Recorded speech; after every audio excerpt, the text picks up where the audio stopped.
자, 오늘 114 말씀은 창세기 39장에서부터 41장까지 말씀입니다. 우리는 요셉의 인생을 지금 살펴보고 있는데요. 요셉의 인생은 아주 좀 고저가 심합니다. 예를 들어서 앞에 어제의 말씀이지만 요셉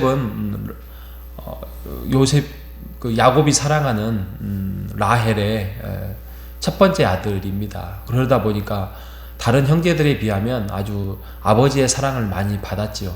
그 사랑이 세상적으로 독이 되어서 형제들에게 미움을 받게 되고 형제들에게 결국엔 죽임을 당할 뻔했다가 이제 팔림을 당합니다. 그래서 그 팔림이 결국에는 그 보디발의 가정의 이제 총무로 가정부죠, 남자 가정부 들어가게 되었습니다. 그러면 나름대로 이방의 나라에 또 이방의 가정이지만 나름대로 신뢰를 보여줬는지 잘 살고 잘 먹고 살았다 이렇게 끝나면 좋은데 그렇게 끝나지 않습니다. 그의 보디발의 아내가 유혹을 합니다. 유혹을 하고 거짓 누명을 씌우고 그래서 결국에는 감옥을 갇히게 되는 그런 사태가 벌어집니다. 이 보디발의 아내의 그런 환경은 어찌 보면 우리의 세상에 살아가면서 우리의 인생과 똑같습니다. 우리에게도 살다 보면 세상적인 유혹이 많습니다. 그것을 타협하는 순간 하나님과 함께하는 시간들이 많이 줄어듭니다. 왜요? 죄가 들어왔다는 것은 하나님이 그것을 막아내지 못한다는 것이 아니라 그 죄를 선택함으로써의 하나님의 영광이 물론 하나님과의 어떤 그 관계는 끊어지진 않습니다만 하나님의 영광과 하나님의 교제가 멀어진다는 것이지요. 그렇기 때문에 우리가 이때 이 세상을 살아가다 보면 우리에게 찾아오는 이 보디발의 여인의 유혹처럼 우리의 죄와 또 어떤 거짓과 어떤 누명들이 우리에게 엄습해 올 때가 있습니다. 그럴 때 우리가 이 요셉처럼 물리칠 수 있는 힘과 신앙이 필요합니다. 그리고 물리쳐야 됩니다. 그걸 물리치지 아니하면 다시 한번 말씀드리지만 구원과 관계하고는 상관없지만 인생이 아주 복잡해집니다. 그런다고 해서 요셉처럼 그걸 물리쳤다고 하더라도 그것이 복으로 들어오지는 않습니다. 세상적인 복이라는 말씀입니다. 요셉도 물리쳤습니다.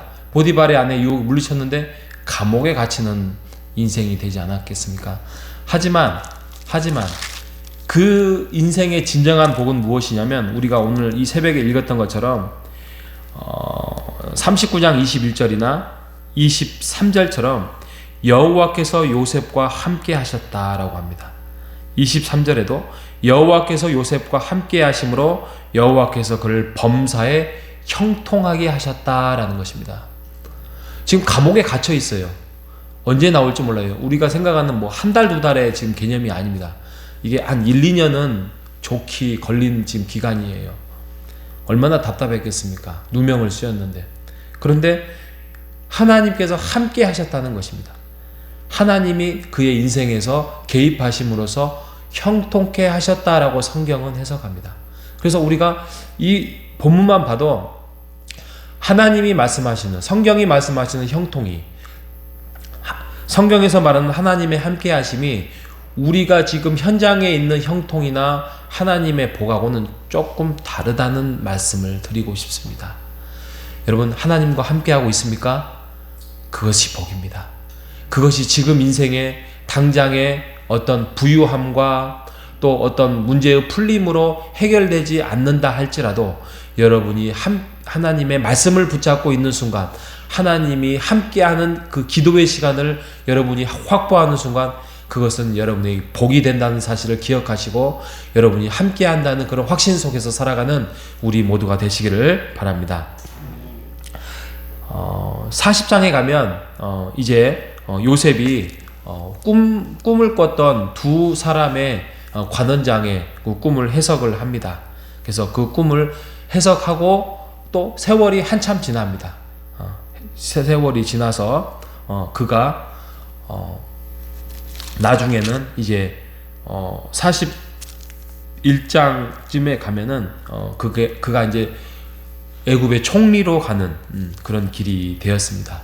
여러분, 요셉을 통해서 우리가 꿈꾸는 요셉 이제 그러는데, 솔직히 요셉이 하는 거라고는 아무것도 없습니다. 그래서 요셉의 꿈, 우리도 꿈을 꾸자, 이렇게 설교해 가면 안 되고, 그 꿈을 통하여서 개입하시고, 그 꿈을 통하여서 인도하시고, 그 꿈을 통하여서 계획과 해석과 성취자는 누구다? 하나님이다. 그래서 성경의 주인공은 언제나 하나님이 돼야 됩니다. 성경의 주인공은 아브라함이 될 수 없고, 이삭이 될 수 없고, 야곱이 될 수 없고, 요셉이 될 수 없고, 다윗이 될 수 없고, 솔로몬이 될 수 없습니다. 성경의 주인공은 우리 하나님이십니다. 우리의 인생에 우리의 주인공은 하나님이 되셔야 돼요.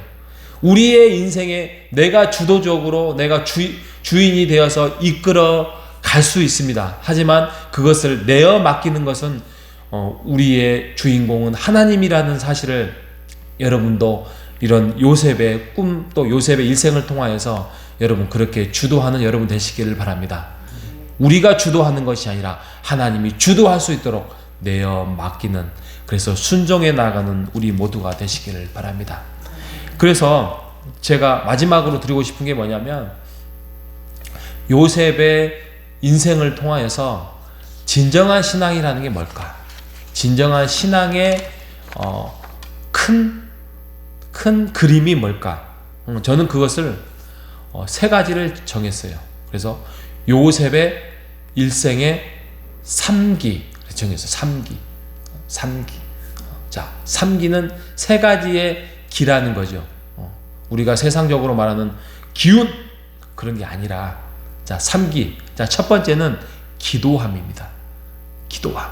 여러분, 기도는요, 하나님께 얼마나 많이 했느냐, 하나님과 얼마나 내가 진정으로 깊이 있게 했느냐, 이 문제가 아니에요. 기도는 하나님을 만나는 자리이기도 하고요, 또 하나님과 교제하는 건 맞습니다. 그런데 그 기도를 통하여서 우리가 하나님의 뜻을 찾아야 되는 자리입니다. 하나님의 음성을 듣고, 또 그 음성을 들으면서 내가 하나님의 뜻을, 내 뜻을 포기하고 하나님의 뜻을 세워나가는 자리예요. 그런데 이게 한 번에 이루어지지 않아요. 왜냐하면 기도하다 보면, 눈을 감다 보니까 하나님과 교제함이 하루아침에 이루어지는 것이 아닙니다. 이게 훈련이 돼야 돼요. 그렇기 때문에 어떤 때는 졸리기도 하고, 어떤 때는 뭐 하품도 나오고, 어떤 때는 그냥 쓰러지기도 하고, 또 어떤 때는 그냥 아무 생각 없이 그냥 기도한다 해놓고 돌아갈 때가 많습니다. 또 뭐 가정에서도 그렇습니다. 그런데 이런 기도의 시간들이 깊어지면 깊어질수록 하나님의 세미한 음성을 우리가 들을 수 있고, 하나님의 말씀을 생각날 수 있게 하고, 어떤 사람의 대화를 통해서 그 기도 시간에 생각나게 할 수 있습니다. 이것이 하나님의 일하실 수 있는 방법 중에 여러 가지 중에 한 가지, 두 가지, 세 가지입니다. 그렇기 때문에 우리가 기도를 통해서 하나님과 더 깊은 교제를 통해서 하나님의 뜻을 찾는 여러분 되시기를 바랍니다. 두 번째로는 내가 두 번째 기라고 했잖아요. 그건 기다림입니다. 여러분, 신앙은요, 기다림이에요. 신앙은 기다림이에요. 분명히 나의 안에 마음의 뜨거움이 일어나고, 뜨거운 어떤 열정이 일어나는 그 마음이 있어요. 그러면 그게 내 뜻인가 하나님의 뜻인가 이제 분별해 나갈 수 있는 기도 시간도 필요하지만, 결국에는 그것이 이루어질 때까지는 우리가 기다려야 됩니다. 제가 이 교회에 오기 전에, 이제 월산교회에 있을 때 한 3년 전에 지원서를 냈던 교회가 하나 있어요. 거기는 합동 측이어서 제가 들어가기가 쉽지 않은, 교단이 다르기 때문에. 근데 그 교회가 처간의 교회였습니다. 처간의 교회. 아주 교회가 아주 좀 많이 힘들었던, 한 700명이었던 교회가 70명이 된 교회. 그러면 뭐 처참하죠. 그런 교회에 제가 갑자기 막 뜨거워져요. 왜냐하면은 제2의 어쩌면 우리 장모님 장인어른이 계셨고 또 아내가 있었던 교회에서 그렇게까지 무너진 교회에 대해서 너무 가슴이 아파서 그럼 내가 고향 교회에서 6년을 했기 때문에 여기 가서 한번 주님의 뜻을 이루어 봐야 되나 이렇게 생각해 본 적도 없는데 그냥 마음이 뜨거워져서 눈물이 났던 시간이 있었어요. 그래서 아내하고 상의 끝에 아내는 이제 가지 말자 하죠. 근데 지원서를 넣자. 그래서 지원서 냈습니다. 그래서 설교도 하고 왔습니다. 그런데 떨어졌습니다. 안 됐으면 제가 못 났든지 아니면은 설교를 못 했든지 아니면 교단을 이렇게 넘어서지 못했든지. 그러니까 하나님의 뜻이 여기였나? 라는 그런 것들인데 그게 아니었나 봅니다. 하나님의 뜻은 어디였다? 호산나였나 봅니다. 이런 때가 있어요. 제가 인위적으로 움직였던 건 아니었고 하나님의 뜻 가운데서 기다림 속에서 기다렸다가 이렇게 합니다. 여러분, 신앙은 기다림입니다. 하지만 그게 분명한 마음에 어떤 열정이 일어나게 하고 어떤 뜨거움이 일어나게 하거든. 그것이 하나님이 부르시는 길이다 하면서 여러분 달려가시고 순종하는 여러분 되시길 바랍니다. 자, 마지막 세 번째로는 쓰레기의 세 번째는 기대감입니다. 지금 감옥에 갇혀 있어요. 그런데 하나님이 그와 함께 하셨고 형통하게 하시고 그렇게 말씀을 하고 있습니다. 요셉은 기대했을 것입니다. 하나님이 나를 통하여서 어떤 일을 하실까? 그게 하나님에 대한 신뢰죠. 여러분, 하나님의 자녀 맞잖아요. 하나님의 백성 맞잖아요. 그런다고 하면 여러분의 인생을 통하여서 어떤 일을 앞으로 여러분이 얼마나 사실지는 모르겠지만 앞으로 10년, 20년, 30년을 통하여서 어떻게 하나님이 인생을 마무리할 것인지를 여러분 기대하는 여러분 되시기를 바랍니다. 여러분, 하나님을 신뢰해야만 기대가 생깁니다. 그냥 신앙은 그냥 아무런 생각 없이 그냥 왔다 갔다 교회만 하는 것이 아니라 하나님을 신뢰하고 기대하는 그러한 신앙의 마음으로 가져야 될 것입니다.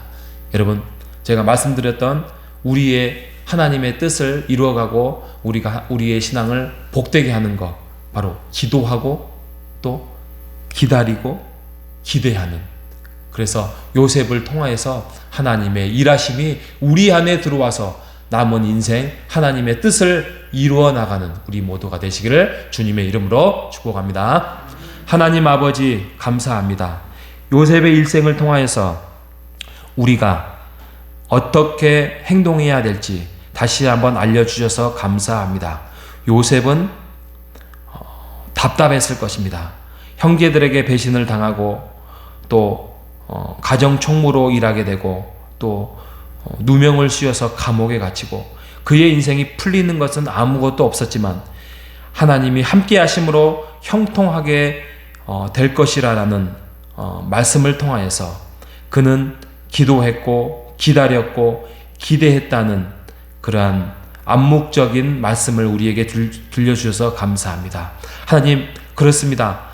우리의 인생을 통해서 하나님의 뜻이 이루어지기를 원합니다. 그래서 우리도 기도하기를 원하고 기다리기를 원하고 기대하기를 원합니다. 우리의 인생이 하나님의 뜻 가운데서 이루어 나가기를 소원합니다. 우리가 그 뜻을 우리가 순종함으로 성취됨을 기뻐함으로 나아가는 오늘 한날이 될 수 있도록 이끌어 주시옵소서. 살아계신 예수님의 이름으로 기도합니다.